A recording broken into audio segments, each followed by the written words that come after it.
this community gave me everything that I am today. Right. Because I didn't have a thing when I showed up. Like I showed up with $1,000 paid for the school, and that was it. And they gave me what I needed. Like they gave me support. They showed me that people exact same here or Serbia or China, people are people. Hey gang, welcome to another episode of No More Strangers. In this episode, I'm sitting down with Minja Sretenovic. Minja is a Serbian expat, a musician, a producer, and a former professor at Austin Community College. I first met him a few months back at the Highball Lounge in one of their private karaoke rooms in Austin, Texas, and well, here we are. Maybe you've heard me muse about finding one's purpose in other episodes and how it can seem when you're trying to figure that out. For Minja, his passion for music has been a consistent element in his life, and once he found it, he never let it go. Sitting down with him for this discussion was a wonderful experience for me, and I hope that you find his story as beautiful as I do. If you enjoy this content, have questions about it, or even just want to tell me what I can be doing better, please reach out to me directly at the email address in the show notes, in the comments, or even on my social media placements. It's okay, I can take it. I want to continue to improve the show, and your feedback is helpful for me personally, so don't be shy. With that out of the way, I really hope that you enjoy the conversation and can take something away from it for yourself. My name is JT Erickson, and this is No More Strangers. And we're live. Hey, Minja, it's good to see you. Thanks for having me over. Absolutely. Thank you for having me. Yeah, exactly, right? And you were just saying something about AI. We were talking a little bit about audio processing. Like everybody's scared of it. For sure. Man, and I'm like, come on. Like, see it as a helper. Don't see it. Everybody starts seeing it like it's going to take me my job. I'm not going to be sick. Come on. We went through that, through ages of new technology coming in and people losing jobs, but then we all shift, right? Yeah. And I know, like I've been doing it, but I still have to do my thing over there when I mix and record. But man, So what is your thing? You said when you mix and record. What have you been doing? Oh, okay. Well, I'm a sound engineer, so I call myself music producer. I guess that's the kind of a general thing because I do produce music, I write music, and I record music, and I mix music. Right. But interestingly enough, I started as a live sound engineer. By live sound engineer, you mean like at the venue, working with the bands? The guy behind on the pedestal. With the best seat in the house, the best sound quality. And it sounds bad that everybody turns and looks, man, like at you. It's like, what the F, dude? Yeah, no. The trick is to stand right next to or right in front of you. Yeah, yep. Because it's going to be the best sound in the house. Yeah, that's it. But interestingly enough, if you do your research and like if you want to be best at something, like if you want to, what do you want to do? Like, what do you and try to be best at it, right? That's the key. For me, that's the key for life, right? Right. Just learn what is it that you want to do and try to be best at it. Yeah. Like, do the research. So I did all that. And then you find out that, like, look, if you want to make it good, it's actually, if I'm mixing, it's not where I'm at. It's actually with the people that paid most money and people that stayed in line for like 2 nights waiting to grab that seat. So I would always go out and through the sound check, and maybe when the show starts, I will walk out of my booth and go in the middle of it where they at and kind of listen what they hear and adjust to make sure that it's really like hitting like 100% right there. That's the spot. So not the cheap seats where I buy. You're getting like whatever that front center space would be. Yeah, well, but I mean, I can't. The thing is, I'm talking about a kind of like a general, like maybe 1,000 people clubs, right? Yeah. If you go up to like those big festivals, like 10,000 people, it's a little bit different. It's a different world, right? But still, like, I was always looking for those like biggest fans. They're sitting over there and waiting for like, hours and hours to kind of grab that, spot on, to be right there at it. It's like, man, you got to make those happy. Yeah. And the guy that's behind you, like drinking and talking, he doesn't care. He's there for a different reason. Yeah, that's it. So, yeah. No, I started with live. Yeah. What sorts of bands? You were saying about the 1,000-seat venues. Oh yeah, man. Well, here's the thing with me, and my friends hate me for that because I did not so many, but I did a lot of like really big names. Yeah. But I don't care about a name. It was all about music. Yeah. And me kind of investing my knowledge to bridge the gaps that might happen during the show. so the actual audience enjoyed it 100%, right? And I think that's why they hired you as a sound engineer, to kind of be there to make sure that, if something goes out of the balance, you're there to kind of compensate for that and just kind of maintain the flow. So you're sort of genre agnostic in this. Totally. Cool. Like I don't care, like, if you're jazz or you're punk or metal, I did it all. And I did them all, like all the, like, see, I don't even remember the famous names that I did. But, and I'm not going to name drop, so That's okay. I'm going to stop right there. But, like, and then we start talking, let's say, like I did it last night, because I've been working at like, for like 20 years now, 15, 20 years now. And so I would do the show, and Lisa would know, my wife would know, like, yeah, cool, like we're doing that. Like, she's like, oh my God, that's awesome. I was like, so another day in the office, like it's going to be fun. Yeah. But then I will, get together with, my friends, I don't know, Rob, and we were chatting. I was like, they would start talking, and they mentioned like, oh yeah, they were in town. Like I did that show. I was like, what the? Yeah. It's like, so in the late years, I was started with like kind of like make sure that put myself a note, like, okay, I'm doing that, and I'm gonna call everybody because I can get people in, right? It's like, let's call them and just let them know if they want to show. So I don't want to be that guy. They're gonna hate me if I tell them like, hey, I did a Radiohead, and now I was like, oh shit, like you didn't say that. Like, see, I met I you did after too late. party. I didn't do the actual show, by the way. There was just the name that I just came to my mind. So yeah. See, and I'm feeling like I met you too late in my time in Austin. This is messed up. I'm always paying for shows like a sucker. Yeah.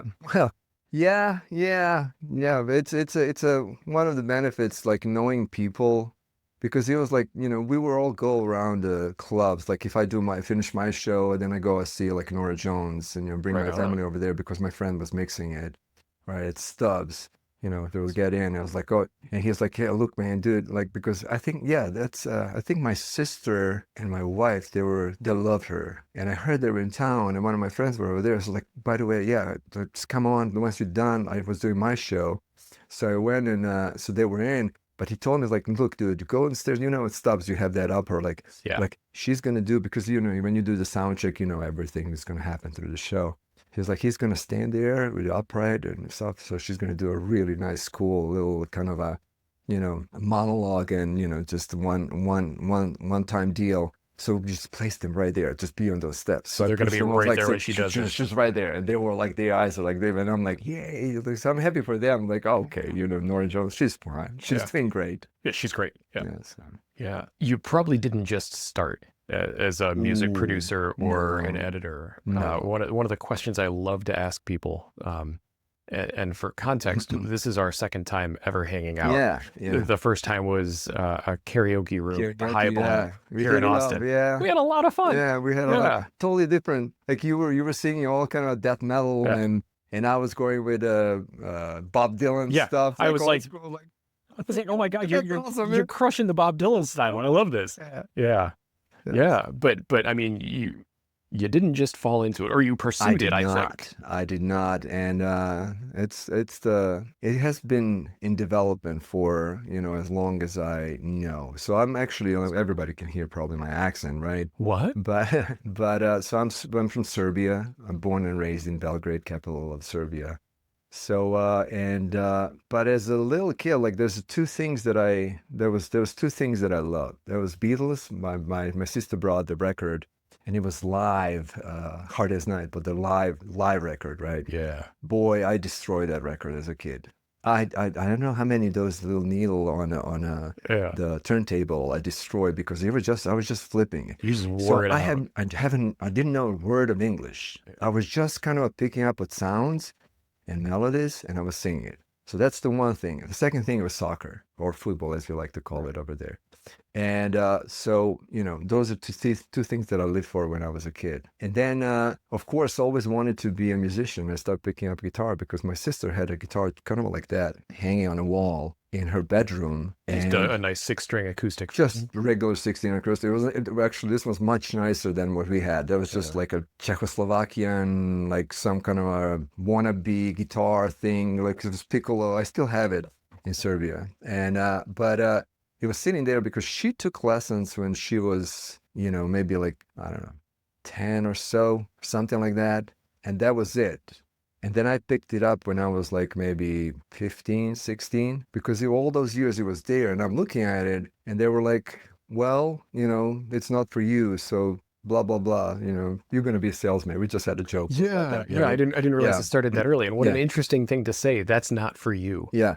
Yeah. My dad was like, no, that's not that's, you can't make money off of the music, that's just, so you got to do something tangible, which is sales, marketing. Like that's where the real man do. By the way, that was communism in '70s. So, so it was completely different era than, perception than what we have today.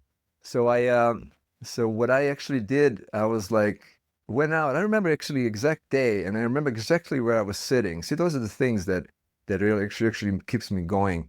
I went out, and one of my friends that I went to kindergarten with, so he was out. So we had a basketball slash soccer court, like a small, like between the like out in a block, right? Yeah. So where we'd all hang out, and it was like 7, 8 like p.m. or something like that. So I went out like to see what's going on outside, and he was sitting playing guitar. And I was just like saying, I was like, hey, what's up? What's up? And I was like, how do you do that? Like, it was magic. Yeah. Like, I'm looking at him and I was like, how do you do that? I know Beatles do that, but now you're doing it. And I know you, but Beatles are like right there. Like, Right. Beatles are like, so that's okay. It They're starts gods, right? humanizing Yeah, the idea of music. Yeah, they're gods, and like, it's okay that God can do that. Like, God Right. can do that, right? Right. But I know you're like me. Like, Yeah. you're kind of like, We're from the same block. yeah, Or and you're doing it. And he was like, yeah, it's very easy, man. Like, look, left hand, like, your left hand, your right hand. I was like, I don't know, probably, like, as you are. I don't. He was like, yeah, but so left hand would kind of change the chords and press the strings, and then you kind of strum it with the right to kind of make them vibrate, and that's it. And I'm like, huh, well, I can play guitar then. Yeah. Who He knew? was like, well, can you help me? So he actually went in, and I got a piece of paper. I should have kept it.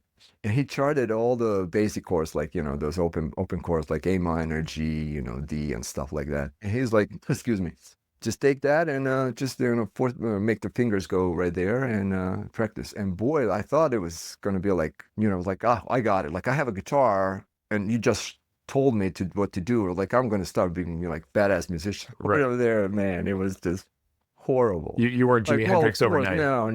It's just stop pushing and moving. But I'll tell you what, the desire to actually do what he did in front of me, like that to bring that kind of emotion, to actually convert something that was just magical on the TV and put it live in front of me. It was just, I was obsessed with it. Yeah. Like, that was it.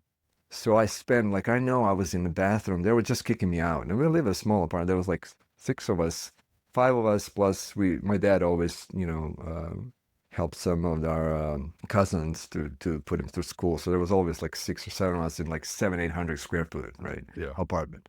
But they were kicking me out because that's just a noise, because there's nothing coming out of it. Like, because it's just, I put my finger and then I strum once or twice, and then you let it go and then put fingers on another one, right? Oh yeah, the basic learning level. Yeah. Absolutely. So there was no a teacher to show me, like, now when I, tell people, like, no, man, you just got to relax. Once you start hurting, you're done. Don't do it. Like, relax. Because it has to be, like, music is all about feeling. It's all about kind of a magic happening. You don't want to force it, because when I start forcing, it's not a magic, right? And I remember first song that it actually came through, but that was like a month and a month. Like, they were just kicking me from corner to corner.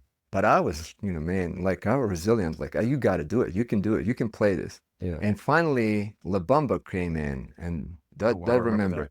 that. Yeah. And that was because it was all around, like, down, da da da da da, like, right. And I'm like, I can do that, because that's like C, starts with a C, right? It just goes through the chords. And finally, when I played it once, and I was like, holy shit, that sounded like, to my ears, that sounded kind of like what I was hearing. And I was so, and then my sister just kind of screamed. I was like, oh yeah, you're getting good. And just walked away. I was like, that's amazing. did anybody hear that? Like, she just proof of skill. Yeah. Like, we got there. And that was it. That was the first love. And still up to this day, I was just talking to my sister today. I was like, look, she has a piano. She loves playing piano. And upright. And I'm like, well, look, there are a few times in my life that I left that instrument, my guitar, not playing it for a couple of years or a year. And that was the worst period of my life, like, because I don't like it. Like, and now I have to have every day. It's not going to be a day that I don't pick it up and choose this, just do like 15 minutes. It usually turns up to be an hour, because I just lose myself in it and I start just doing stuff that, it's in my head. and then start. I was like, oh, that's a nice lick. So I'll just record it, and next day that's a song, Yeah. right? And then just go move on from that. But I love it to this day. It's just it's part of me, and I tell everybody, like, I can tell by how you're holding your instrument, like especially guitar. Is that something that you believe in, or is just something that, like, okay, I just need to strum through this song, and we just need some kind of background, or is it part of you? There's a certain, I don't know, connection when you see the hand holding it, you know, kind of like when you're hugging your girlfriend or something like that. Like, I don't know if I can put it in bright perspective. It's just kind of like we belong together. That those Right. first couple of days where you clicked and all that. Just that connection, Yeah, that connection sort is of like almost a have to oneness. yeah, you don't have to say a lot, but you're on the same kind of frequency, and it just belongs there. Yeah. Way to romanticize Yeah. holding a guitar, by the way. I love that imagery. Look, man, I love every minute of it, and Yeah. and just, you know, like making music is just something that is just incredible, and I'm very grateful, and, you know, thank God every day for a gift that I can, you know, that I have that creative ability to make something tangible out of something that was just a kind of air, Yeah. a frequency. And you've been able to, I would say, build a life around that love. Oh, absolutely. And not everybody takes those chances, I would argue.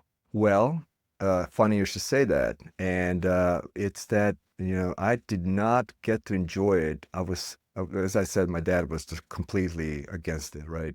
Wouldn't let me. But I was resilient to make it happen. And I did start playing bands and stuff like that. But then I had a turbulent life over there. You know, we can probably get into that later. Yeah.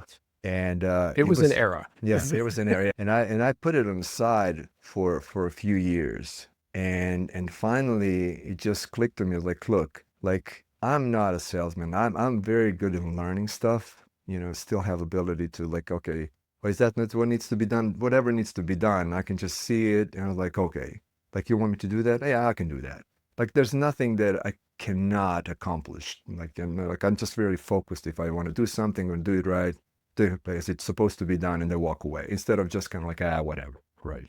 But so I did good with the sales. It put me and my family through the war and all that crap that was happening over there. So we survived because I was good at it, right? But man, I was miserable. Like inside, like it was just, there was nothing. And I always, since I said, like, I was 10 or something, the Beatles, and I was always like, man, this is a place where I should be. This is a place where I'm going to be. Like right now, we're sitting here in Lago Vista and my small little studio. And I had a big studio before that, but I had my vision. Like I actually visualized that me doing what I'm doing right now, you know, going places where I'm going, you know, traveling with the bands, you know, talking to musicians, you know, dealing with the problems, you know, creating the puzzles, you know, Yeah. like somebody just drops, you know, 100 tracks at you. I was like, look, you know what? This is kind of supposed to be a horse running across the field. And he stops over there, smells the roses, and then comes back over there, and then just hangs out with other horses. And then one of them actually talks, and then they're going to say something, and you're listening all those 100 tracks. I was like, okay, where's he getting all that? Yeah. Like, how do I get there? Yeah. And then you start actually pushing things around, Pulling it together and mixing it and moving it. moving around. It's like, oh, okay, I see the horse. Like, Sort okay, of causing this sort of coalescence of the vision that the and I was artist like, had. okay, it's actually a stallion, right? I was like, yeah, how did you know that? And it just started actually, you know, creating all that. Yeah. So Art's fun like that. oh, Like trying to get into the head of the person you're working with to help refine their vision is the way I voice, see yeah. it. In this case, voice, sure. Yeah. Actually, that's a way better frame for it. It's a beautiful thing. And you know what inspires me most? Seeing that impression on their face, you know, once you hit a bullseye. Yeah. And I was like, oh man, that's what I live for. Yeah, because they're then recognizing that you see what they're trying to get across. Because, and I always come back around to this, and I could be mistaken, but it feels to me that art is the artist attempting to explain the way they observe reality to somebody else, anybody else. And if you, as the producer in this case, get it, they are going to fall in love with the work that you're helping them to produce. And usually, if you approach it that way, if you're not being just systematic, it's like, oh, I'm going to make a love song, and it's very easy. And you've got a formula because everybody knows how to produce. There's formula in everything, right? So that's life, you know, and this formula is, I can break it down for you if you want to. So it's very easy. But if you go back and see it, usually those type of songs, they might last if they promote it properly. They're going to be a one-hit wonder and they're going to stop. But songs that last are probably the songs that came out directly from the heart. And you have collaboration between 2-3 people like John Lennon and Paul McCartney, right? They're just bouncing off of each other. Like one is dark, the other is positive, and that's it. Oh, good point. Yeah, the opposites. Push, pull, yin, yang. And just go back. But that's the music. You have minor, major, and dominant, right? Push and pull. Like, just dynamics. You go up, you go down. Like, tension and release. That's it. Yeah. The dark and the light, the ability to understand something by its counter. Yep. But it was not always that peachy, It was just like I envisioned this and I so wanted, but I was born in the wrong time, as I like to say, but I lived it 100% because you probably know we kind of chatted a bit of it. So we had that war going on in that. So Serbia was not actually in a war. So it was war around us. But then later came Kosovo. So you can technically say that, it was... Things happened. Yeah, it's just NATO made some decisions. It was just shitty time, everybody was like all over the place, but we were blocked from the rest of the world. Okay. Like, which means that you couldn't leave the border. Like we couldn't travel because you would not get a visa because they put, and that coming after Yugoslavia, former Yugoslavia, which we were all part of it, like all those small countries now, Slovenia, Croatia, Bosnia, Serbia, Montenegro, Macedonia. So we were one thing. Right. And man, our passport was like, kind of like, US or UK now. You can go anywhere. Right. Like you don't need visa and just show the red pass, like Yugoslavia, you're good. Yeah. Most desirable passport on the black market, right? Because, if you get it, I remember that when I was a kid, they would tell you like, man, like you can, like it cost a lot of money to get that passport. I did not know that. That's interesting. But I was like 80s, like early 80s. Yeah. Because you can go anywhere. We were just between. We were bumper zone between west and east. Sure. Like we were right in between. But we were liked by both. Yeah. So anyway, but then all that kind of a trouble area came over there, and everybody's kind of wanted to be on their own, which is totally fine, right? All the old feuds, all the old. But you have old school people, and that's where the war came in because old school people was like, no, you can't break, and I was like, why would you break? We were one country, and I was like, no, we want to be by themselves, and blah blah blah. It's just the idiotic thing. I think a lot of people were gone for no particular reason because today, guess what? We are all hanging out at the same places. We are all okay, right? Haters still hate. People that love people still love people. Doesn't matter if you're Croatian or Serbian, doesn't matter. Yeah, one of my best friends is Bosnian. Yeah. Same thing, Bosnians, right? Doesn't matter. And but I'm always against the war, man. I'm pacifist. Like, man, we don't have to fight. Like, we have ability to talk. Let's find a solution. Right? There are better things we can do right now with our lives instead of just killing each other. Right. But but we were like, because of our government and whatnot, we were all kind of closed up, so you couldn't travel at all. So I think 3 places that I went was Hungary, Czech. I went to Prague in those 10 years, and I'm living in Europe, which is like 2-hour flight anywhere in Europe. Right. Yeah, because y'all pretty central. Yeah. Right. And Greece, and that's it, pretty much. Yeah. Like went out of the country, right? Across the border. Right. And I still had this, like, it was always in my head, like, man, like, that's the place, that's where listen to cool music, like watching all these movies and stuff, like, that's what I remember seeing the Blues Brothers. Yes. I saw the Blues Brothers and I'm looking, and I still I've actually worked for the Baptist Church, Black Baptist Church, as a sound engineer. I've been helping there with the sound for about 13 years now. And I really had a meeting a few months ago, little digression though. Yeah. But a few months ago, and I was like, do you guys know that I knew that I'm going to be here? He was like, well, I watched the same thing, right? Telling them the same story that I'm about to tell you. It was like, I was watching Blues Brothers, and when the James Brown is preaching, and he comes in, one of I forget his name, comes into church. Belushi or? Yeah, Belushi comes to church. And see, I can see the light. And the whole church gets up and start dancing. And do you see the light? Do you see the light? And they're all dancing and the groove and music and all that. And organ is just crushing it over there. Powerful. And then choir, like all that. Look, I just get chills. Yeah. And I got to live that every Sunday. Yeah, like, how happy am I? Right? Brilliantly. Like, But by the way, a church over there, we were Orthodox Christian Right. over there, right? Like kind of like a Catholic church. Like, you walk in, you got to be respectful. Don't put your hands at the back. You got to keep your heads forward. Like, your shirt tucked in.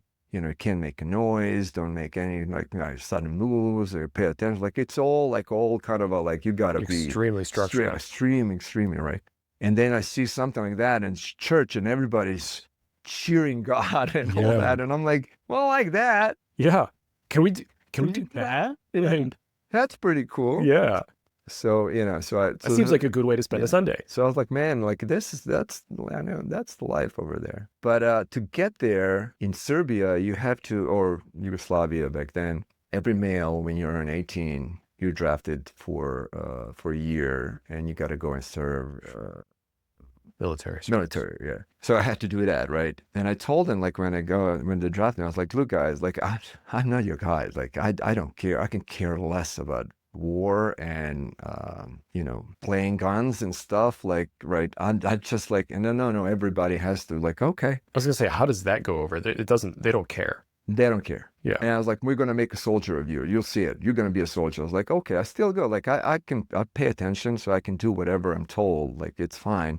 But I was like, am I going to really do it? No. So I went over there, a couple of stories, but like for that. So I was serving for a year, and it was all troubley stuff in Bosnia. There was a war over there. Yeah.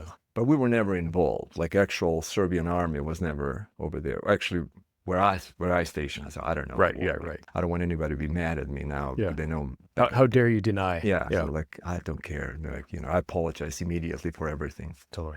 But so I was there, but how good of a soldier was I? So I ended up working in the kitchen. Then they transferred me to help because I was good, because I already did, like, I had like good grades and stuff. I already signed up for college to accept it and all that. So I can do all the, computing and math, and I was good with all that stuff. So they figured out, so like, you're gonna help the main guy in the office, right? So you're gonna do it.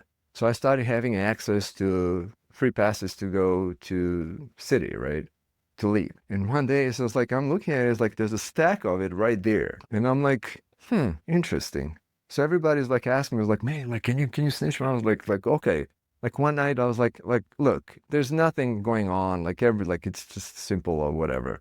Like, who wants to go home? And like half of the time I was like, I want to go. I was like, okay. So I just went and everybody passed. Oh my God. And of course myself, like, okay, I want to go home. So totally. I was fair. I was like, because I wanted to go home, I was like, I'm not going to just use that, right? I'm going to send everybody that wants to go home, to have fun. Remember, I'm in 18, so I don't, like, what do you know? The wall, like, I can go through that, no problem. 100%. So I went home, and of course that blew up. Like, you don't have a half battalion, right? Like nobody ran out. Everybody has a proper pass, right? And they figure out, and then finally I got back, right? And then they jailed me, of course. Like, they took all my laces and stuff and just put me. So for a while I was doing all the crappy stuff. Like I was like, because it's snowing over there, like it's in mountains. So I was cleaning the runway and stuff like that. But I was like, I'm singing my songs and there's stuff like, man, I can do this all day long. Yeah. Like, you don't know me. Yeah. And then they figured out, I was like, okay, like, it's enough. Like, it's not working. Like, I should be miserable. Like, right. And I'm not. So I think at some point they wanted to send us. My dad told me, like, I don't know where they were sending, but they were sending us. We were deployed somewhere, and they were like, you gotta go. Like, you're the worst that we have, and you gotta go. So I was like, okay. So they all put all that. So I'm in a second to last truck in a convoy, right? Yeah. And we're going through those mountains, like, it's like it's not a one way, but it's one lane each way, right? And they're kind of like, and those are big old, like, those German trucks, that they don't have, like, you have two people to turn and stuff. Oh, wow. So I'm sitting on a passenger seat, and the guy that is driving, it seems younger than I am. Like, Ed's like, this guy's green. Like, this is not good. Right. So we're driving, and he's behind the convoy. So it's like, I can tell that everybody's kind of going away. And I'm like, holy shit. And I don't even know where we're going. Like, I mean, as I said, I can care less. Right. Like, I have like 3 more months left, and I want to serve it and then go home. Yeah. So we're going, and I can start seeing that he's trying to catch up, but he cannot overpower the actual truck. So he's like, and you remember, there's like probably like ambis down there, like maybe like 400 or 500 feet down the mountain, right? Right on. Oh, so y'all are up like on a cliffside road. We're just doing that, all that. And I'm like, and I'm sitting right next to it, right? And I'm like, holy fuck, like this is not going to be good. And pardon my language. No, you're good. And it's just like, okay, this is bad. This is bad. And I can see that he's there. So I don't remember exactly the moment that I saw that it's going to be bad. And I don't remember, I was actually thinking today, I was like, I guess, this is a cool story to come up. It's like, did I grab this wheel, steering wheel or not to help him? But he was going down. And I saw ourselves like, okay, no, this is it. Right. So somehow we ended up going into a cliff, right? Of the mountain. So like, instead of going down, I think I helped him, but I can be wrong. And we just directly, with all that speed, just hit it in. And it started, because it's a strong truck, right? Like those old school, it was just kind of crushing the actual side of the mountain. And all that stuff falling on us. And finally we stop and I'm like, okay, all right, you good? Okay, I'm good. And that's that adrenaline.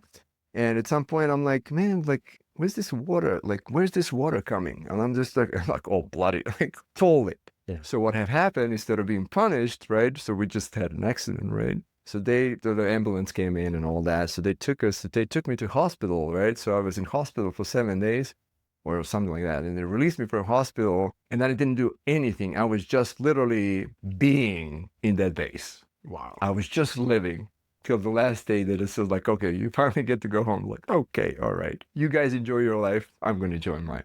So all those little small things that I said in life that happened, like there's probably a reason for it, lesson learned. But instead of kind of, I don't know where we were going, being, maybe something bad, like, something like that happened. Right. And then I was completely shifted and left alone, like, which I wanted in the first place when I was, drafted. I was like, come on, guys, like, you don't want me. Like, I love music. Like, this is like, sports, and that's it. You're not going to get a lot of combat utility out of it. Yeah. But I was kind of like left alone, like, okay, let him be. That's kind of cool. Yeah. Like, I don't know how many people can get away with that. Granted, they punished you a little bit, sort of. They tried. Yep, they tried really hard. But I guess, like, I don't know. I always had that positive spirit, always. Like, I don't think anybody have ever heard me saying, oh my God, it's bad. Even when it was the worst, I was like, you know what? We got it. I was kind of getting that sense. It's good, and it sort of frustrated It's going to be good. I'm just going to work a little harder. Yeah. And that's the thing. Like, I don't think anybody can outwork me. Like, if you work 2 hours, I'm going to work 3 if it need to be. Do we need to work 5 hours without sleep? Let's do 5 hours. Is this thing needs to be done? We got it. Yeah. But it's always a positive thing. Like, and that's what keeps me going. And that's probably why I'm here, where I'm at right now, talking to you. Yeah. And so you managed to get through your military service. And I think you probably fast forwarded 12, 13 years after that before you made it to the States. Well, yeah, it was, so that was 92. Okay. And I came and here. Things ended in like 99. Well, it was in stages. When I was in the army, there was the Bosnia. That's the war in Bosnia. Right. And then we had that going on till 94-ish, maybe. And then in 95, 96, it was kind of they let us alone, and we had a really good life for, not really good life, but we had something, right? A year of kind of take a deep breath. And then Kosovo came in. So then I was till 2000, I believe so. Okay. Then there was a 10 years, good 10 years from my high school, end of my high school till the whole thing kind of collapsed, and like, okay, let's go now from the beginning. And that was, I think, 2000 when the bombing stopped, like 95, I believe so. Yeah. And then the government switched, and they was like, okay, let's. Because I think you would probably remember this better, but I think NATO was bombing Belgrade until June-ish, 99. Yeah, 99. It started 24th of March, I believe. Okay, I'll trust you on that. I'm not. I mean, like, look, there's something that it's not that I want to forget, but it was not a good thing to do. Agreed. Right. It was not a good thing to do, and from so many different reasons, right? And I didn't like our government either, because I was, we didn't live good. Like, I could see how people live around us, and then we were not there. Yeah. But anyway, so they decided to do that, and it was but I'll tell you this, on that positive note. Yeah. My crew and I, after my service, right? like through that war, like we had a blast, man. We figured You it out. mentioned that, and I was so curious to figure out what that means. Here's the little thing, like that bombing started. Yeah. And one of my friends were working for one of the embassies. I'm not going to say which one because they were pretty close and they loved him. So they were all kind of cleaning up and, going to leave in the country, right? Because they knew what's going to happen because they belong to NATO, right? So, but they told him, like, look, there's a freezer packed with a lot of good food. So please do not let it go to waste, right? Just use it. So every other day, 3 of us, best friends, right? Scallops, shrimps, fishes, stuff. And remember, this is the time where people were just eating basics. Like they had like, a little bit of bread and milk. And that was the main thing. Like as long as we had a communist country at the time. And we are just like scallops. Like I didn't even know what the scallops were, like till I saw it over there. And like, boy, you found out. Yeah. And then those the little big guys, what do they call them? Not shelves, no shelves. What do they call them? Anyway, I'm sure what you mean. also seafood. Yeah, anyway. Pretty cool. So we did that. Like we had party, like literally, we were creating parties every other because we didn't. Everything stopped for about 2 weeks when the whole thing, because we didn't know what the fuck is going to happen. Like it's going to crash. Are we done? Like is they just going to flat us? If the world's going to end. Like like I don't know. But then once we figure it out, it like becomes a second nature. They're like, okay, yeah, oh, they're bombing that now. Okay, that's cool, right? That's fine. As long as nobody's there, like, let them do that, right? Yeah. But we were just going from one party to another party. We were creating all those little events to have so much. So we would go during the day. So I still had a great job, right? But it was like, okay, let's make easy money because the banking stopped. So my regular job, I was still getting paid, but I can't raise the money because even when I do, it just degraded for like 300% because inflation was 1,000% or something. Right. So you go in like, okay, let's do something else. Like those people need a cement truck to be unloaded, so let's go help them. And then we were gonna get like, I don't know, 30 Deutschmarks each. Right. Like hell yeah, that's a party tonight. So we would go do it. It's a free workout, right? Yeah. I saw it. Like I don't have to pay like gym membership or stuff like that. I was like, let's do it. So we go unload it, finish it, like everybody gets like their, we would go to a party and just, man, we were having the blast. I'm telling you, like people say like, oh my God, it was a horrible time. I say like, I don't even remember the bad stuff out of it. I just remember us being together and says like, look, this is the only time we're going to be in our 20s. Yep. And I don't want to get to my 50s and or like 60s or later on. It says like, oh man, I wish I did that or not. So we were partying like crazy. Funny story. One of my best friends, he lived like in the middle of the Belgrade. There's a kind of a sort of Serbian Pentagon, right? Sure. And one of the side is actually a street where the actually commercial building, right? So he had an apartment right there on top, like 5th floor. And he was overseeing the actual inside of the base, right? Oh my God. Right. So they were about to bomb, right? But because his family and everybody went to the countryside, my family too, like everybody pulled to the country because, it's capital city, so they're going to crash it, right? And so we were partying at his place like every day, like literally, like there was so much everything that it was just like nonstop party. So his dad figured it out because he was in contact with Jonan's dad, right? So they figured out what we're doing. My dad was on the other side, so he didn't know.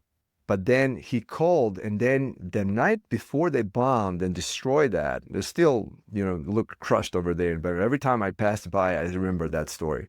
So his dad just got on the phone, and finally Dragan picks up, and he's like, look, I know what you're doing. I want you all, 3 of you, get the F out of this place in 2 minutes. If you're not out there in 2 minutes, I'll call again. If you're not out there, I'm going to pick up his dad, and 3 of us are going to come over there, and we're going to kill us. We're going to kill you ourselves. We're not going to let the bombs do that for us. Because if somebody, if you're going to die, you're going to die out of my hand. I raise you. I bring you. I'll take you out of this world. So I'm kind of putting in nice words right now, trying to put it in English, but it was very much juicier what he did, right? A little more brutal. What he said. Oh yeah. So it's like, okay, shit, now let's not fuck with this. Let's go ahead and do it, right? So we packed everything. We let that same night, like maybe like 4 hours later, they bombed the exact same thing. And then his place was like demolished because it just went directly and just the blast just broke down all the glass and the windows and I think side of the wall or something. Thanks, Dad. It was like, well, of course, right? But he got the tip from somebody. Okay, right? this wasn't just a blind That check. was a blind job, but he got a tip, and then he figured out because we were not at our places at all. We were just at his place because it was downtown. We don't have to, commute or anything, so we can just move, by foot, so we don't have to drive. No, then there was no gas and stuff like that. Right. Anyway, funny story, right? So we just left, and next day we were like, hey, good call, good call. Hey, thanks, guys. Yeah, Yeah. good call. Yeah, and so that would have been 99. That was 99, yeah. Yeah. That was 99. And so at some point, I guess near after that, you made your way to the States. How? Yes, but here's one more thing before Sure. that. So that 99 was actually crucial for me for what I'm doing today because I had so much time because I didn't have to work as much. I had a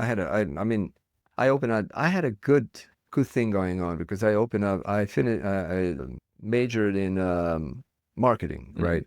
So I opened up a little kind of a agency and I combined 2-3 companies that I was actually promoting and selling stuff for. Like there's literally specific just for the bathroom and car parts, right? For the domestic vehicles, right? And so I was going all that, but then when everything stops, I didn't have to work. Kind of like COVID, right? Yeah, We were getting yeah. paid, but there was nothing going on, right? Right. Because nobody's buying anything, nobody's working, right? So the thing is that I decided that once I have that going, right? Well, what are we going to do now? Party.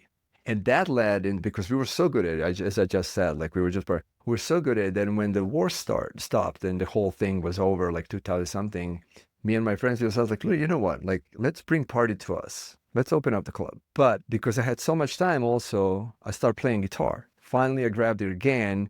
I was like, because there's not much to do. Like, and then there was all these parties, so I was just playing some cover songs and just having fun. And I was like, that's why I fell in love with this instrument, right? So those 2 things.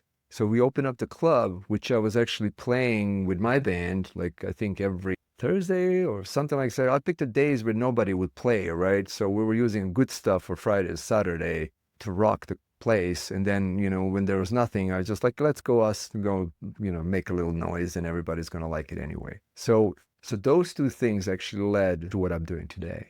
Got it. Yeah. And we were actually pretty good, man. We were crushed it. First year, I remember we made a party and we were very specific, like, kind of like what you do in business. We didn't see it like, oh, let's just get together and, kind of like whatever, drink and stuff. No.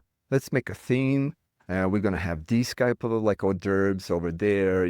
These girls are going to do that. These guys are going to do that. We're going to come and kind of serve everybody. Like you were partying seriously. Right. It was not a joke. Like, man, like this has to be good. Like once it's done, we're going to go still like, okay, this was the best that we did so far. This is awesome. Right. So we did that with our little club.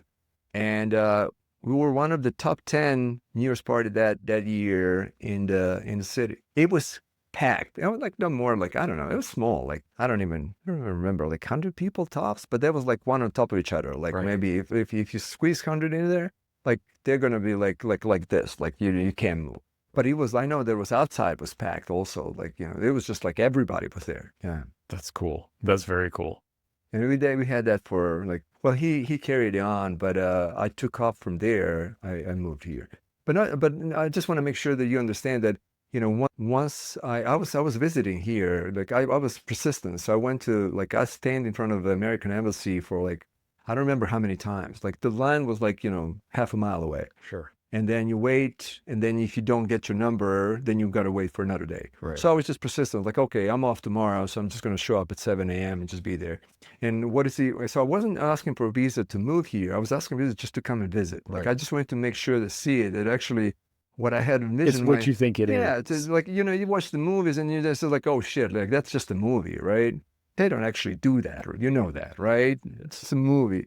But I had so much desire to be here and, like, drive these streets, smell this air, walk into like that smelly, bourbon mixture of bourbon and beer bar. Yeah. Where the, guy's sitting, with the head down and just doing blues, and he doesn't care who's watching or not listening or what. Like so I He's wanted to in it. experience that. Yeah. So I actually finally, I think it was 96 Okay. that they finally let me and they got me a visa. But the visa was, I don't think they ever gave visa like that to anybody. Because I mean, I'm a male in like what, 20, I was 20 something, 22 maybe then. Like obviously, like this guy's gonna just stay. He's gonna have everybody, he's just gonna stay. Like he doesn't care.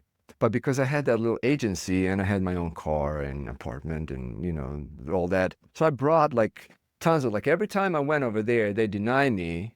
You know, I would put I would take that, like, okay, that's what they're asking for. Okay. Right. So we just write down the list, like, you know, there's kind of as a job, like, you know, Yeah, it's job opportunity, like, or an application interview. or Yeah. yeah. So I would just go ahead and enlist it. So I brought in last time when I was approved, I brought in like I had a briefcase. I opened it up. I was like, "What do you need?" Oh my God, so And professional. he's looking at me like, "What? Who is I this was guy? About, yeah, what? I was just about to deny you, like, you know, because like we don't care. You're 22, like Yeah. 3. So I just brought in one paper, ticket paper. I was like, "Okay, so what are you selling?" And so it was like he's kind of like he's gonna trick me. And I'm like, "Dude, thank you for asking that because I'm really good at this shit." Yeah. So I started like selling stuff, like, and by the way, I can redo this whole floor for you, like all those bathrooms over there. Oh And he my was like, God. "Okay, stop. Like, come back at 4." As soon as you say come back at 4, that means they're gonna give you a visa. Yep. And he says you got it for a month and don't F it up. Yeah. I was like, okay, cool. But what I didn't know, they don't do that. But in my visa, it was a tourist visa. Yeah. But it says, because that piece of paper, that stamp is just the kind of entry point when you come to the country. Right. And the custom, they look at it, it's like, okay, he's approved to enter. Yeah. And they will give you, at the entry point, they will give you, it's like, okay, you can stay 3 months or 2 months or whatever. Right, Like right. you're going to say, why are you visiting? What are you doing? So I put it, so he put it like only allowed a month. Mhm. Like it was just specifically said. And when I showed up over here, he was like, the guy that was like, so what happened? I was like, what do you mean? Like, why? I was like, I don't know. Like, man, I'll be back in a month. Trust me. Like, he's like, look, you can stay 6 months and they're not going to even care because this is not like whatever. So he gave me 6 months. Like, you know, he's like, you're good for 6 months. Oh wow.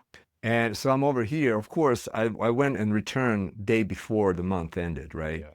Because I knew the next time I go apply, That's right. they're going to look at it. It says like, okay, you effed it up That's right. because we gave you, you know, we trusted you and you didn't. So I did that. So Rather than being a Yeah, flight risk yeah. or rather than Anyway. yeah, that makes sense. yeah, it was flavorful life. I got to tell you, we made from anybody's point of view here, we made such a great living out of nothing. Yeah. And we were so happy with what we had around, and we didn't have much at all.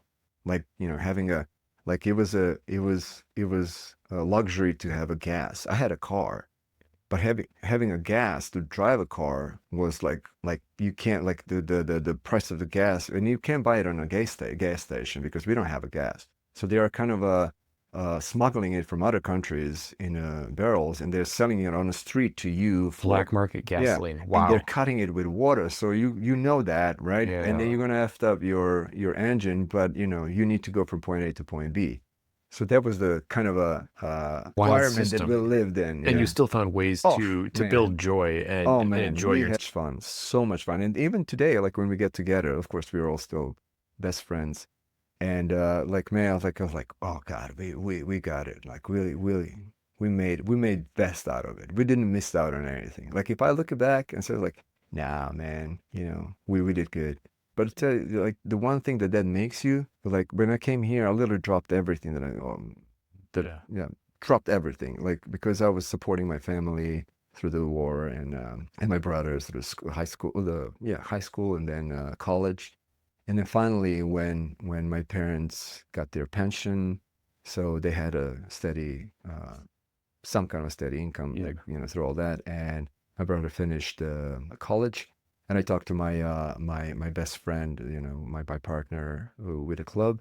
I was like, look, dude, I'm thinking that he's like, man, run, go. It's not gonna get better. Like you are definitely ready to do what I'm seeing you know, doing here, and it's not gonna get where you want it to be. So you have to leave. And you know, right now, because we cried it out, like we're best friends, like we were like, and I think we cried, both of us, like we were not looking at each other. Yeah, you can't at that moment. We were not looking at each other, but we were both crying for about 5 minutes. Yeah. Because once he said that, and that's what I felt, and we were super close. Like I'm getting a little more Absolutely.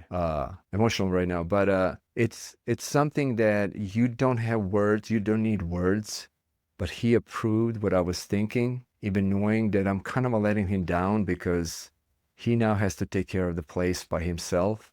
And we were both like literally our parents like saw us as brothers. Like he was part of my family, I was part of his family, right? You know, whatever he was eating, I was eating, right? I don't know how to explain that. No, that makes sense. It's like, you know, his dad can yell at me as much as my dad can yell at me, and so it's like it's the same thing. It's a massive shift, though. It's and oh my it's a God, recognition. it took me. You got to understand having that close of a connection. And going through all this that I just told you, like through all this fun stuff together, and living that same life, and being he's I'm you know I'm 5'10".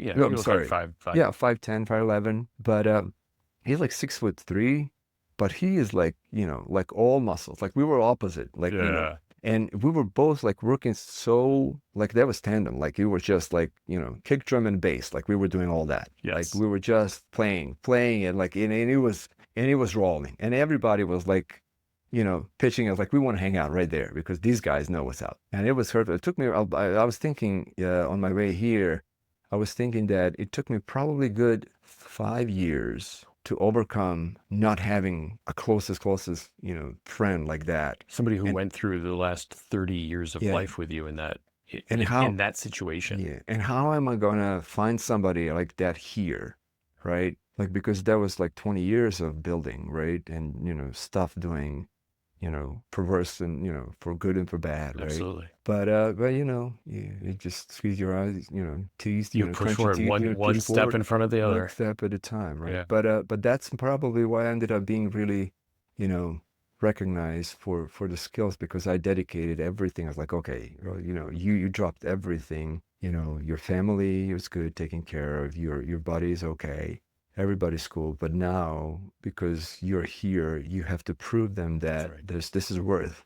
This was like not a waste of time. Because if you're not going to be there with them in that life that you loved, you better be doing something to make it worthwhile. Excuse me. Yeah. Absolutely get that. No. So I got, that's how I got the visa, because I did everything. Like people think that I never wanted to trick the system. Mm-hmm. So I was always, I got a school, not school, but they call it, I don't remember, A1 or something. Like an H1 or I don't remember now, Yeah. but the one for the school when you get to study here. Yeah. So that was my visa, right? And then I just started doing music production. That was it. Like I just did all the stuff and frequencies. But interestingly enough, in order to get to do this and apply, I couldn't apply in Belgrade. I had to go to Budapest. And I rented a hotel over there, like a room, and I spend the day over there. So next day I can go and pass the test so that I can actually get my points, and I can actually be accepted at a school. Yeah. And I passed that. First one I failed, but I was like, oh, okay, that's what they need. Okay. So I went the second one and passed, and I got it. And once I got it, I was like, okay, that's it. So I'm in. And then my English was so bad because, how much English I know the songs. The Beatles records aren't going to get you all the way. Yeah. But I still have a notebook where I was just rewriting the chapters so if it takes you or me today to read a chapter from any book, like, I don't know, few minutes, right? Right. It took me probably 2 hours to actually read a chapter, and not just reading it, it's just like understanding it, because I'm looking at those words, but they don't mean anything to me, right? So I had a dictionary. So I was doing whatever the Google Translate does it. Now it's better. But at the beginning, I was like, that was me. Yeah. Because that doesn't make sense what he translated, because he translated it literally, because that's what I was getting from every single, from you take the word, go to the dictionary. Right. It says it means that. I was like, that's that. But then you look at the sentence like, that can be true. So it has to be something like this. Right. Different sentence structures. Yeah. Sure. But you start recognizing the patterns. And that's what I'm like, all those little small things are get me to today, because I'm recognizing the patterns now in the music. Yeah. I was like, okay, that's what they're trying to accomplish. So I can use this, and that will bring me back to the whole meaning of it, instead of just kind of dissecting it in small little pieces. That sounds like a very brutal way of learning a language. Oh, you have no idea. No, I don't. It was like my head was about to explode.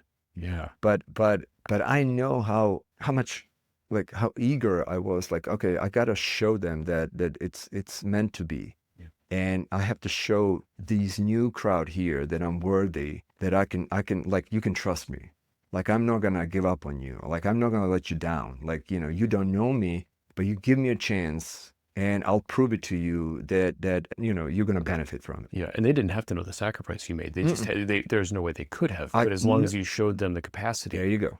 There you like go. that's all that mattered. There you go. Funny story. So my grandmother passed away, and I'm like, I gotta go and see her. And it's the middle of semester, like Yeah. literally middle of semester. Like, we just started. Like, there's like 2 months left. Like, you have probably a couple of one midterm and a couple in between exams, and the final, right? So I go to my chair, and so I was like, hey, look, my grandma passed away, and I would like to go and see them. See, they're like, I want to be there. And he was like, well, look, I'm going to let you go, but you have to talk to every single professor. It's up to them. It's not up to me. So you have to talk to every single professor to let you go, because remember, my visa depends on so I had to have Right. 20 something credits, right? Okay. So I have to pass all those. And by the way, I aced it everything. Like, I was, like. We were doing the work. Yeah. Yeah. So I went to each one of them. So like, if you let me go, so I was like, well, how are you going to do finals? Like, I'm going to do them right now. Like, you send me up next week, and I'll do all the give me all the exams or give me just final, whatever it's up to you. I was like, but that's insane. We just didn't cover all that. I was like, don't worry about that. I'll read a book. I'll do my thing. Yeah. And I'll do that. And they were all like, and then I know the math teacher, like, he was so impressed because we just started, like, literally. Yeah. But because I already passed all that, like, I already had a college degree, right? So most of that I was familiar with, right? And so I went in and just like did all of it and just let it go, and just says like, hey, are you okay? I just submitted, and they were like, we got it. You're good. Thank you. So they didn't grade it yet, right? So I just left. And then next week I'm getting all these emails like, okay, this is insane. Like, this is like, you got 95 out of 100. Like, this is, and I'm like, look, this has to happen. They had to happen. Like, I had to go and visit. So it was not a brainer for me. I'm not going to fail, Right. but I'm going to put twice as much work just to make everything happen, right? Yeah. But so you ended up coming out on the student visa, Mhm. and if I recall, you ended up being a teacher. Yes. At ACC, Austin Community College. Well, here's what happened. So I was actually so past all the stuff. So they gave me I think they gave me 2 years like work visa or something. Okay. Like, once you do all that, so you get it like a couple of years. But so I was actually, and then because they wanted to, he wanted to keep me like a chair.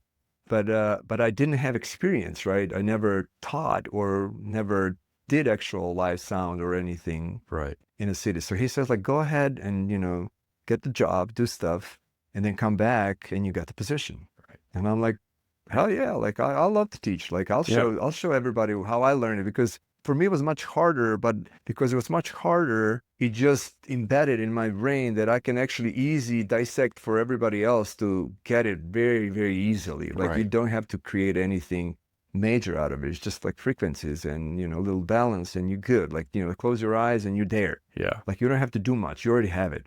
Yeah. And so I ended up working also, little digression story of my life. Like, you think positive, and positive things have to happen to you. It really So does. I moved here and signed up for the whole thing. And I go out with one of my friends, which I met when I was visiting here. The Rolling Stones played first, I don't think it was first ACL, first or second ACL. Oh, wow. Yeah. On in the Silker Park. So we went over there, we saw it together.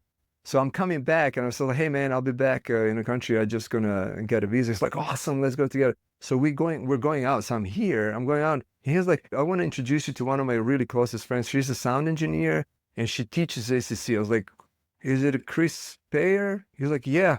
Well, I just signed up for her course because I wanted to see what the live sound is all about. So I ended up meeting Chris. She was part of like big part of my, like growing up here, because she took me as her own and helping at a parish. And I ended up at a parish for 10 years, being a sound engineer over there. Yeah. And she says like, oh, you're not going to deliver pizza. You're going to be a sound guy. Yeah. Well, and think about it. You would sign up for her class, then you show up where she's doing what she does. Of course, she's going to take you under her wing. We hang out that now. And she's like, oh, awesome. Well, we're going to have so much fun because her classes were actually at the parish.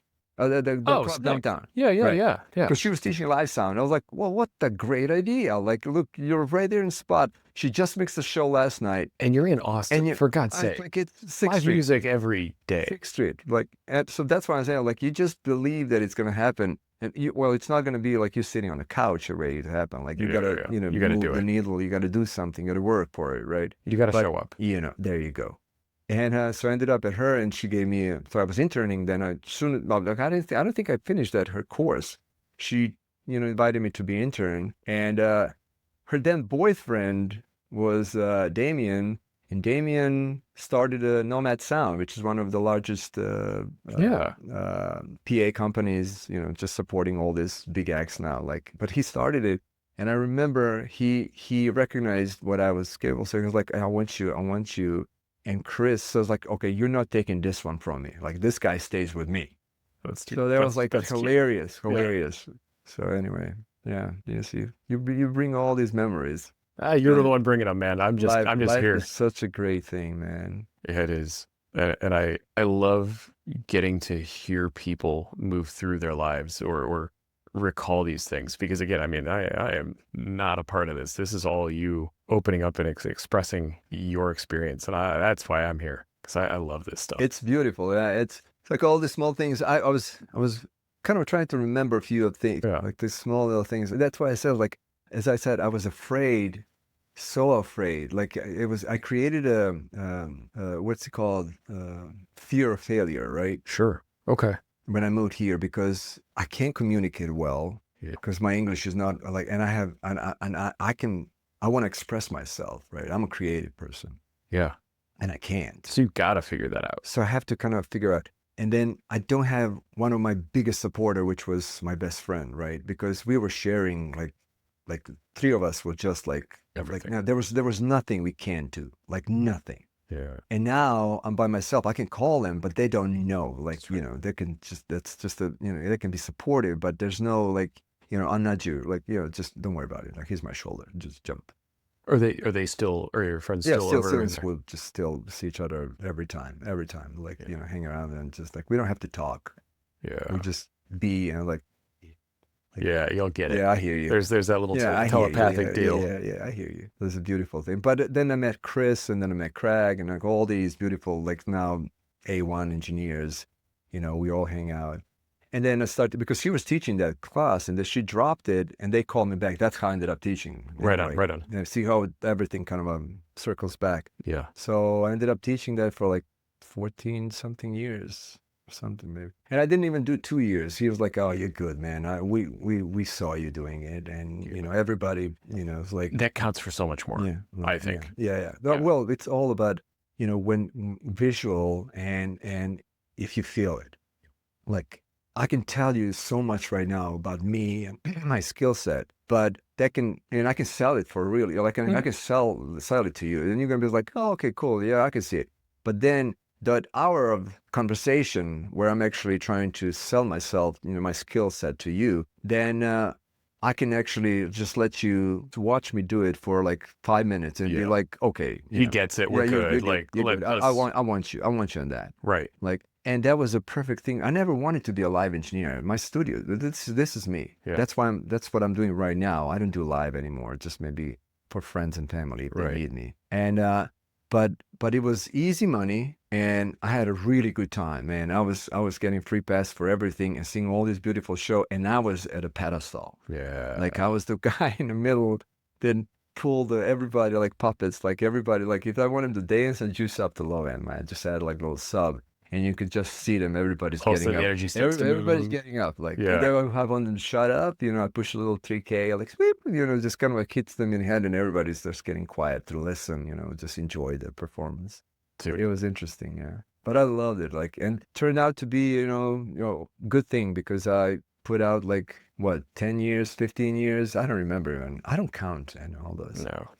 years of teaching and all those live and live one and live two students and audio. Ended up teaching like four classes after that. Damn. And now you're moving on from that. Yeah. I actually stopped teaching. Was it 4 or 5 years ago? I love teaching because. And everybody says like, oh yeah, because I said like, I really want to give back. This community gave me everything that I am today. Right. Because I didn't have a thing when I showed up. Like I showed up with $1,000 paid for the school and that was it. And they gave me what I needed. Like they gave me support.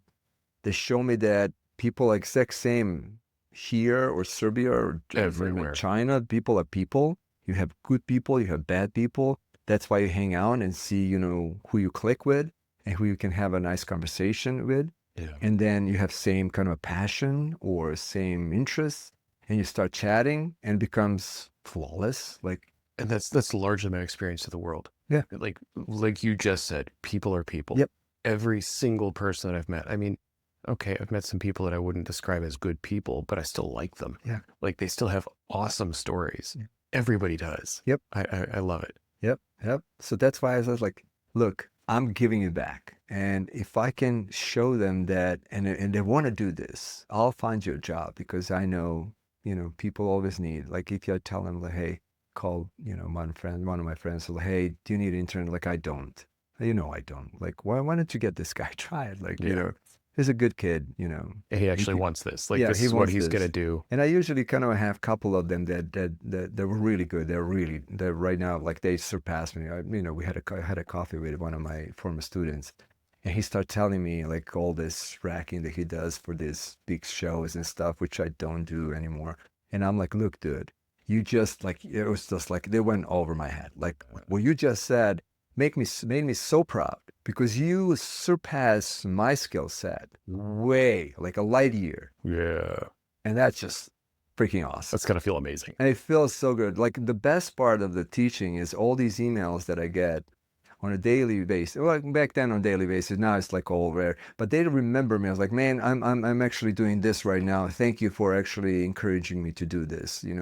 I'm still AI. I'm still doing live sound. Like I'm in studio, blah, blah. So like, and that thank you, like, it's just everything that I ever wanted, like nothing else. Like it's everything. Yeah. My brother is literally just now transitioning out of teaching. And one of the things he's going to miss, I believe, from talking with him is that connection with the students. And he's still getting those emails from parents and from the students saying, oh my God, Mr. Erickson, thank you so much. Or Coach E, like, thank you so much. This is how you've helped change my life. And you did that too. Yep. Yeah. And it was a really, really very, very happy and positive part of my life, that I'm very, very proud of because, there are really good names that came out, out of that classroom. And it was always for me, I was like, look, forget about technical. I'll teach you technical. It's not about a technical. Yeah. That's just sort of the baseline, the backbone. Like you're going to learn that, like kind of like anything in life. Like if you want to read in English, well, guess what? You got to learn ABC, right? And then that's a good start, right? Yeah. So, but if you want to be a poet and something like that, or you could write, some novels, well, you got to close your eyes and imagine, first of all, what do you want to talk about? What's the purpose? Right. And then use your, little technique, right? The hard skills matter then. There you go. But what matters most is the message. And they all loved it because, they all loved it because I hated teachers like I was just pointing out like, no, you're just gonna do that, do that. No, 2 + 2 is 4. You got to do that. I was like, and I'm like, okay, we all know that, but give me a little bit something. Like, why do I need that? Why is that important? Like, give me a little bit more scope around it so I can just feel like, give me a story behind it, right? So I can feel like, oh yeah, that's cool. Because I'm going to remember it then. This way, it's just going to be straight up technical thing because it's going to come in here and go out of here if I don't do it. And they loved it. So it was a fun time. It was a fun time. So Minja, what do you think you're going to do next? Well, here's what I'm doing right now. I kind of quit the bands that I worked with for 15 years as a sound engineer. And that was a little bit difficult. But I still love them. But I everything that I ever wanted was the studio and all this little gear. It's just writing and producing music, and I've been doing that along the way, right? But but it was always somebody else's stuff more important than my own. It was always like, okay, TJ needs this, let me do this for TJ. It's not about money. Like, money comes and goes. But it was like, okay, he needs that, let me do that for him. He needs that. And it's like, okay, I can do my stuff on Sunday. Of course I'm not going to do it on Sunday, because there's something else. There's like some soccer game they want to watch and stuff like that. Like, yeah, but Monday's right there. Like, I'll do it Monday. And then, some Rob's going to call and I'm like, Right. okay, let's help Rob with this. Like, oh, this is pretty cool. And then some good projects come. But it was my stuff. My music was always on the side. I keep writing. I had hundreds and hundreds of songs, written and all that, poems and stuff. Starts with a poem and then I break it down and just take what it needs to be said. Oh, that's interesting. You start from the lyrical side. Yeah. Okay. Yeah, I just put a phrase together and just like explain what I want to say. So like I just told you, like I imagine what I wanted to talk about. Yeah. And I just put it in words. But then once you if you want to put a song together, you know how I see the songs and everybody kind of likes it. I tell everybody like, well, think of it as a text message. Yeah. Like you don't want to explain, you don't want to write me a paragraph, what have happened or where do I want to meet you and all that. You're just going to put a little brief, little kind of a hints. Yeah. Hey, do that, do that, do that. And then you're going to answer it like that. And now when you take that, I left enough room for you in a song to imagine the rest of it. And it can go both ways. Yeah. Yeah, I was just sitting with my friends Steven and Sarah. Steven, the guy from my first episode. Mm-hmm. And he and Sarah were sitting there figuring out how to structure a song, and he was just riff after riff and then layering it, and the lyrics were nowhere in sight. Yeah. They're sort of starting things from the music structure, and then the lyrics come in on top from someone else, right? And it's so interesting to see the very different ways that people approach the production and creation. Absolutely. It's the download. Yeah. It's the feel of the air in that moment. Excuse me. If it's a drum beat, start with that. Yeah. If it's a bass line, start with that. Yeah. For me, it's a guitar. Okay. Like I can make you I can play you later a few stuff that I'm working on right now.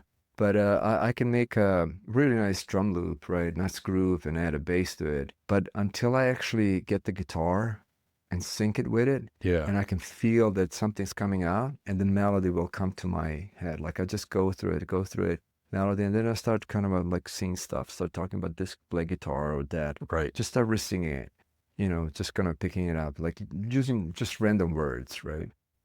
So that I can break it down, those syllables, right? So I can actually fit the rhythmical portion of it, right? So it can fit melodically and rhythmically. Where do I need to stretch it? Where do I need to stop it? And once I do that, I was like, okay. And then, just pick up one of my, little creations. It was like, okay, I think this fits emotionally to what I have here. And then I take it because I already have layers. You've got notebooks too, don't you? Yeah. So I just put a fill in the blank and like, there you go. I dig it. But music is very like, people tend to complicate or present that something's complicated so they feel empowered in front of people that don't do it or don't see it. So it makes them feel bigger than they are. But then as soon as they're around other artists or musicians, it's and like, I've been around with a really cool top artists. They're so on the ground. Like, hey, they're going to say hi, shake your hands. Like, man, thank you so much. And then I've been on, with others that, I'm right here behind the console and he's talking to his manager right there, literally like 5 feet away, telling his manager to tell me what to do. And I'm like, is this real? Am I like, is this like candy camera? I was like, is this like, yeah. And then, just one of my managers grabbed me like, just play with it. Just play with it. Just play cool. Because they can see my face that I'm about like, I'm Serbian. You don't care. I'm just going to ask you, man. Yeah, exactly. What the fuck? Yeah. But anyway, so music is very simple. Like there's just three things that you need to learn. Like you need to learn harmony, right? You need to pick a C major and just learn those chords. Mm-hmm. That's all you need, because you have a major, minor, you have a dominant, and you have a diminished. Major is going to be kind of a stable and a little happier, yeah. And then for minor they say it's sad, but it's still kind of like it's a little moody. Yeah, moody. Yeah, that's a good one, right? Yeah. And then dominant, it's unstable. It's like, okay, I got to go somewhere. That's attention. That's where you climb up to, like, and then you just bring it back to major. It was like, this is awesome, right? Yeah. So that's the first thing. The second thing is you just mentioned it, like, we were doing riff here. You have to learn five basic key elements of arrangement. Okay. And that's foundation. And then you have a rhythm, and then you have a pad, and then you have a fills, and then you have a lead. Okay. And you put them all 5 together, and then you have some kind of a song. Yeah. And then after that, it's just a balance and dynamic. How much of something needs. You never want 5 elements at the same time because that's too much. Nobody's going to process it. Too much processing for the brain. So you want to leave the room. Like if you want to say something, the pause or nothing is the best thing because it leaves you as a listener, gives you ability to process what you just heard a second ago. Totally. And that's how it works. You create that tension and then you're going to release it, let you think about it. Give it a chance to breathe. And then I'm going to do those fills a little bit. Like if I feel that you're going to drift off through the song, which we all do sometimes, like you listen and you just think about something else. Well, at that point, I would probably put some fills, those little, candy, to sort of bring it back. Ear candies that are going to trigger your head, trigger your mind, and you're going to get back into the song to follow the lead, right? Yeah. So you want like 3 or 4, elements to work, of course, foundation, which is a bass and a kick, and like drums as a rhythm section. Those goes to the whole song all the time, right? Yeah. But pads are creating emotion. Like I was going to ask what you meant by pads. Yeah. Pads are I call them chord clouds, right? Okay. It's the long kind of a sustained chord. Like you press it and it just lasts forever. Like Wicked. Like his songs are packed with that washy stuff that's happening. Yeah. Creates emotion, right? Yeah. It creates a texture. A texture is a great way to put it, or it's sort of this soundscape that permeates. It's the pad. Okay. Yeah. I get that now. Yeah. Okay. It just kind of creates the bed. Yeah. Right. And he says like, okay, we're going to be dreamy, or we're going to be like very, kind of short. Like it's going to be kind of a tacky, right? Or you're going to kind of let it enjoy it. Like, just realize, be relaxed, right? In my world, that's almost a predominant element of some of the stuff. So listening to, say, Icelandic black gaze, right, where you've just got this sort of vibe undertone that just sort of takes over and builds and escalates, and then the rest of the music starts to build on top of that. Those power chords, like long sustained power chords, that's the pad, like because it just kind of creates the like one kind of a bad, or just a sustained key, whatever, something cool, And you can play with it, like, you can be anything. And those fills are like ear candies, just going, like, seasoning. Just little. And the lead is a lead, like it's going to be a vocal, most likely in every single song. But lead will kind of switch place with the lead guitar. Like, you're never going to have them frequently. Like if they're both, they're probably going to be in the same line, but you don't want them to fight, right? Because then, you're confusing a listener. I was like, oh, what do I listen? What should I listen, them or them, right? Yeah. And I can't. So you want to avoid that. So it's and then after that, it's just a simple balance, right? How much of it's needed. So it's going to be like, do I need a little more bass, less, kick drum, less, more of that. He's just kind of bringing the attention, puppets, playing it up and down. Yeah. And the little EQ and dynamics are like, is something quiet or something's loud, right? Yep. And how loud do you want it to be, or how quiet do you want it to be? Like if it's too quiet, you want it to. So that's where we use compression, and then compression kind of change that kind of dynamic range and kind of keep it consistent. But what people don't forget, they think that all these little toys are going to do all the job for you. And then in the end, it's all your hands, man. Ask anybody, any of those. They're going to take that and they're going to move those elements like puppets through the song at the end of it. Like once they're done with the mix, like, okay, this is it. And now I'm going to feel the song, close my eyes to see who needs to come up at some point, who needs to come down. Who needs to go that. And that's that final touch. That's the cherry. Where you get to decide which emotional strings you want to accentuate or pull back on. But at the end of it, and I hear that a lot, people will compliment, it's like, oh, this is a great engineer, this is a great engineer. And of course, we all have skill set, right? We know how to do this. But my thing, I always add to it. And every time I was complimented, I was like, look, I'm as good as the band that I work with. I was going to say, It's all about the band. Like, it's their vision. I just kind of listen carefully and paid attention to what I want to say. And I just kind of put all that, kind of wrapped it up, put a bow on it. But they did all that. So if the band is good, like, I'm going to be great because I don't have to do much. Mm-hmm. But if the band is not as much, then you're going to do all this little trick stuff to make it, but is it going to be as good as the other one? There's only so much you can do depending on what you're given. So you are as good as the band that you're working for. And that goes with live shows, that goes with producing. because, once you have a good project, it's already done, man. It already works. Once you listen to it, it's like, oh man, I got it. Yeah. I don't have to do much. I don't want to ruin anything. I'm just going to put a little bit of a Right. sprinkle, like, the fairy dust. Yeah. Just put it on top of it. It's like, oh, Yeah. it's done. Otherwise, hey, these guys got this. Yeah, I'm right, just yeah, gonna polish it. And sometimes you just need to like, okay, look, I'm just going to go ahead and put like, I'm going to take it from beginning. I'm going to do my thing. If they don't like it, I'll do it whatever they want. Yeah.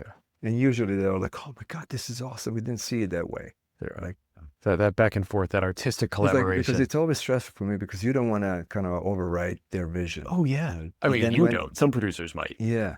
And when I ended up doing that, I'm like, oh shit, I'm just like, I'm pushing it really hard right now because, I'm stepping over my boundaries. How about that? Yeah. Recognizing that seems important. But yeah, this is it. This is what I do. This is what I always wanted to do. So, don't do as much recording anymore, but I do, like, I still have, like, this is a 1/3 of it. The other 2/3 are in a storage. I have 3 more racks like that. Yeah, this is pretty sweet. Yeah, I don't know, y'all can't see this, but it'll be on some of the promo material. I had a 32 inline console Neotech, old school from 80s. I sold it, but of course I can't put it here. It's like right. It's the wall. Yeah. So, but yeah, it's you don't need much, man. You don't need any of that, and this is pretty much what I need to record. Like, I have a couple of those, 1176s, like LA2A, Pultec, Distressor, a couple of API in a sequence, and that's it, and a little seasoning on the top. It looks like a lot of seasoning on the top, man. But you don't use it all. Back then, I was always like, man, gear. And then I figured, I was like, no, it's not a gear, man. The gear kit's it's going to bring it. It's going to do stuff. It's another instrument for you to play. But, close your eyes and just move the faders till you find that it. Yeah. Once you find that it, then, see how can you actually just, make it speak easier. Like they can understand it easier. So it doesn't take the brain a long time to process it. So, and then you bring these guys and start doing a little bit of a carving. Yeah. And sort of to bring back to right where we started, what we're seeing with some of the tools and the processing with AI and some of the rest of, right? I love it. Like, it's how much of this is still as important to the work. For me, it's like, I just want to paint a picture. Yeah. And these are my colors. Got it. Like, I don't want AI to take and paint my picture. Good. Right. I will use AI to tell me how can I make some in between colors with what I got. And I'm going to tell it like, hey, well, what if I do this? What will be that? Because it will compute from general knowledge and tell me like, okay, this will be it. And then I'm going to use that knowledge and apply it through my paintbrush over here. So I'm using AI as supposed to be used as a helper, right? Right. People are afraid that they're going to replace him, and that's not going to happen. And I wonder, I think about that a lot. You were saying this right up front, and also how many people are going to say, why would I go out and grab Minja? I can just push it through AI and it's going to get me and they good should enough. Do that. They should do that if that's what they want. If that's what they want to make their art. That's exactly if that feels right for them. Yeah. Look, man, how many billion people is on this planet?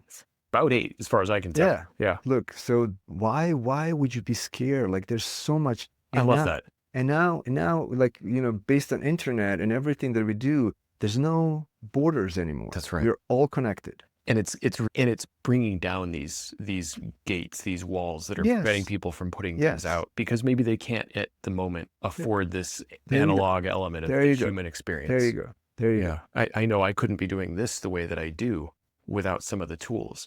Doesn't mean I don't want to go hire somebody to edit. I just can't right now. But it works for you. It does. Right? There you go. It's gotten me where I am right now. And I was so excited. I listened. I was like, man, this sounds great. Yeah. Oh, this is beautiful. Thank you. I'm learning. Man. Yeah. Well, aren't we all? I still, like everything, everybody think, once you're done, like, you were making good living or all that. Yeah. No, man, I literally open up and I'm subscribed to all this, like every single one. And they come in every single day. And because that's a rabbit hole for me. Yeah. Because sometimes I'm going to spend, because this is my thing, right? And I'm going to spend 6 hours just reading about it. But then I kind of channel myself like, okay, there's an hour for you. Like, I was going to say, I'm only giving myself 30, 45 minutes a day to read these new. Just get a little bit, get familiar because It's just like this is what I don't watch TV. Like I don't watch politics. You can tell what I went through. I just hate politics. Right? You have a good reason for it. And I don't watch TV because I think it's just just so much noise coming at me. I do watch like shows and like don't get me wrong, like I have a TV. Like Yeah, I saw some soccer on. I get you. Yeah. I watch soccer and shows and movies, right?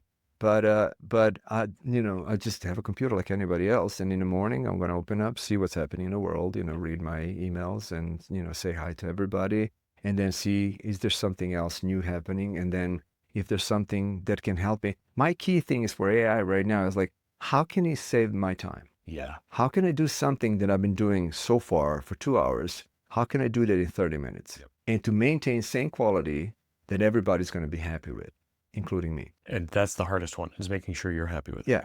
And then once I see that and accomplish, that's where I'm going to spend some money. I just picked up the plugin was it last year or something? And I was doing some stuff, and the guy, one of the lead engineers, he just came out with that plugin called God Particle, which is kind of like, all the processing on a master bus. Mm-hmm.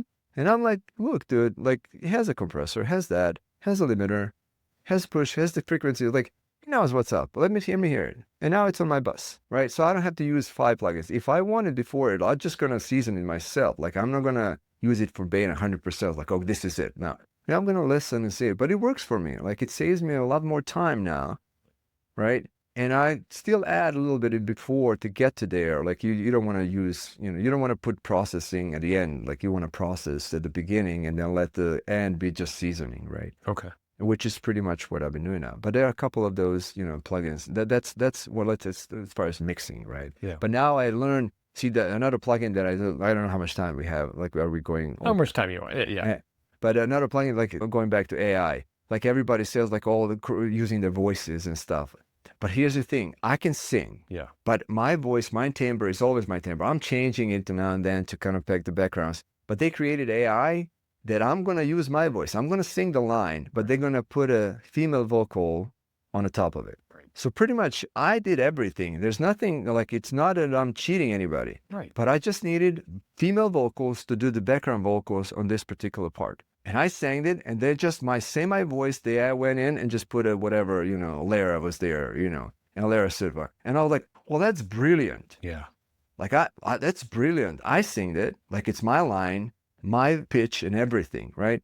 They just used and changed my timbre to her timbre, and now it's a female vocal. And I'm like, I don't need to call people around and just beg for them to, send them tracks and then sing it, and then I go back and it's like, oh, can you redo that and redo it? And I was like, now just do it the way I want it, how I want it. Yeah. Just, use Lara to just kind of use her. Is that what it's called, Lara? Well, no, but that's the one with the girls in there. Oh, got it. There's like 5 different guys and 5 different girls. I Yeah. just use one or whatever, But those are flavors. And for me, that's a flavor. It is. Right? Because we're still making songs. I'm still making it the way, I'm still doing my melody. It's not, doing, like Eminem vocal on my track, like, which would be very wrong, right? I'd be messed up. Yeah. Yeah. But it's working. It's working really well because it took me a long time, to actually change my timbre and force myself and sing falsetto on the top, and just to kind of create image that I had in my head. Yeah. And But now you can get it to just- match what you Yeah, I imagine. just did it and just put her, and she's just doing what I did. And it's still your creation. It's still your art. Now, if you're going to go do a live, you'll have to figure something out. Well, somebody has to sing it. You'll have somebody You sing. hire people, to Right. sing that. But now I have my vision out of my head, which is usually frustrating when you have something in your head and you cannot put it back on a Yes. paper or put it through speakers. Like it just gets frustrated, and you start finding the ways to do it. And I can tell that people are thinking as I'm thinking. Yeah. So they're bringing it to life, and that's awesome. It's one of the things that really excites me about where things are moving and going. Because I used to know how to read and write music, and that's dead and gone from my mind, unfortunately. And I will wake up from dreams and have a song in my head and no way to get it out. We're moving toward a world where I can realize that music at some point. Maybe not today, but I can start building simple drum loops, and I can start pushing things together, moving them around, hum something in and try to make something out of it. People have a misperception because they're listening all these packed, really, number one songs, because they're a team of people working on those, right? That's right. And they're perfect. People don't see that. And they're perfect. But there's an imperfection to get there, right? And all of those guys will tell you, like, yes, I've sang it like 1,500 times to get there. It didn't happen like this. And people start singing and they're like, oh man, like, oh, this is awful. I have this, I love the phones now because I can just, and as you said, that's what triggered it, because I would just wake up, because I'm always in the music. I just wake up in like middle of the night, like, okay, what's that? What's that? What am I saying? What's singing? Right. And I just turn this on. Yeah, I can play a few of them because it's just like, Yeah. because it's never the real words. Yeah.